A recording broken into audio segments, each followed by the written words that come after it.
E aí, gente, tudo bem? Mais uma semana, mais uma parábola, e hoje nós vamos aprender um pouquinho mais a parábola do filho pródigo.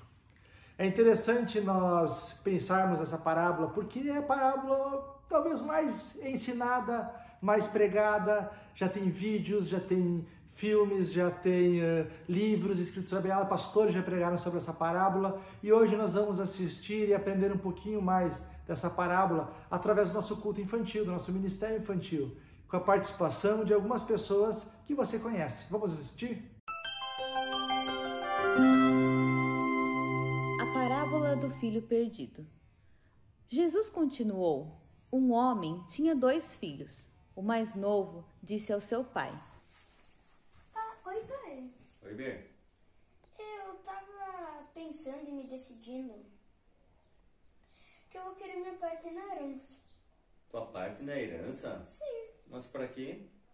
Pra mim curtir a vida, viajar pra um lugar mais distante.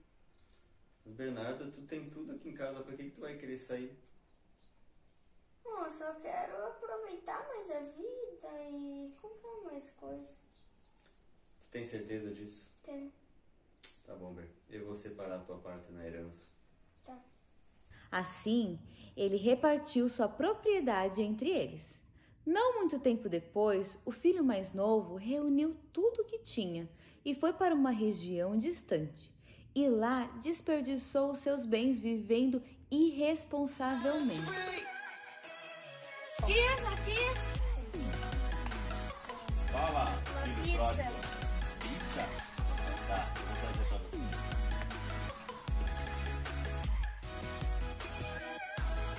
Três pessoas, 4. 40.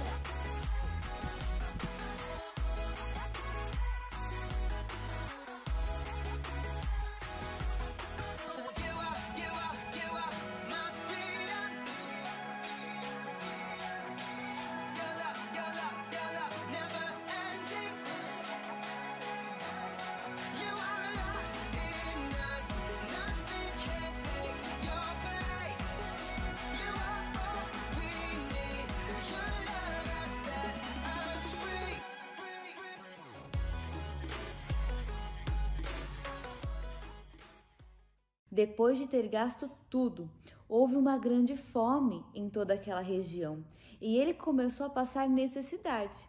Por isso, foi empregar-se com um dos cidadãos daquela região, que o mandou para o seu campo a fim de cuidar de porcos.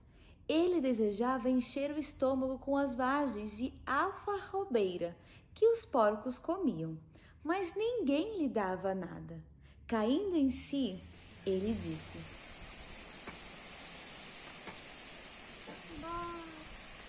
Tô passando fome. Perdi tudo que eu tinha e tantos trabalhadores do meu pai têm o que comer. E eu aqui trabalhando, passando fome. Mas será que meu pai vai me dar mais uma chance de me colocar de volta para a família? A seguir, levantou-se e foi para seu pai. Estando ainda longe, seu pai o viu e, cheio de compaixão, correu para seu filho e o abraçou e o beijou. O filho lhe disse: Pai, pequei contra o céu e contra ti. Não sou mais digno de ser chamado teu filho. Mas o pai disse aos seus servos: Depressa, tragam a melhor roupa e vistam nele. Coloquem um anel em seu dedo e calçados em seus pés. Tragam um novilho gordo e matem-no. Vamos fazer uma festa e alegrar-nos, pois este meu filho estava morto e voltou à vida, estava perdido e foi achado. E começaram a festejar o seu regresso. Enquanto isso, o filho mais velho estava no campo. Quando se aproximou da casa, ouviu a música e a dança. Então chamou um dos servos e perguntou-lhe o que estava acontecendo. Este lhe respondeu: Seu irmão voltou e seu pai matou o novilho gordo, porque o recebeu de volta, são e salvo. O filho mais velho encheu-se de ira e não quis entrar. Então seu pai saiu e insistiu com ele. Mas ele respondeu ao seu pai: Pedro, vamos lá comemorar a volta do teu irmão. Mas todos esses anos eu estou trabalhando pra ti, ele agora faz tudo isso errado e daí faz uma festa pra ele. Nenhuma janta tu me pagou. Pedro, tu tá todo esse tempo aqui comigo, tudo que tem aqui é teu. Vamos lá. Nessa parábola a gente pode aprender algumas lições muito importantes. A primeira delas é que uma pessoa só repetia, ou na verdade ganhava a herança, quando o pai morria. Então o fato do filho mais novo pedir a herança, galerinha, é porque ele considerava ou queria que o pai já estivesse morto. Que triste, né? Também, o que vocês acham? Será que esse jovem, esse filho mais jovem, ele usou sabiamente a herança do pai? Sim ou não? Eu acho que não. Ele gastou essa herança pagando comida para os outros, fazendo festa na piscina, pedindo bolo, suco de limão, né? E só aproveitando do que era bom. Ele não soube administrar e cuidar do que ele ganhou. Que triste, né? Olha só o que aconteceu depois disso. Ele teve que trabalhar o quê? Com porcos. E naquela cultura, hoje eu e você, nós comemos porco, carne de porco, é tão gostosa, né? Mas para aquele povo na época ali, a carne do porco, ou o porco era um animal impuro.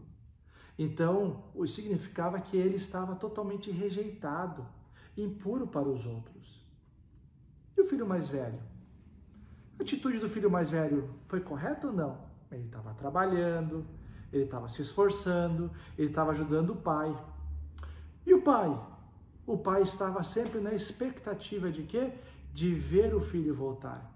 Ele tinha essa esperança de ver o filho um dia voltando. E aconteceu isso? Aconteceu.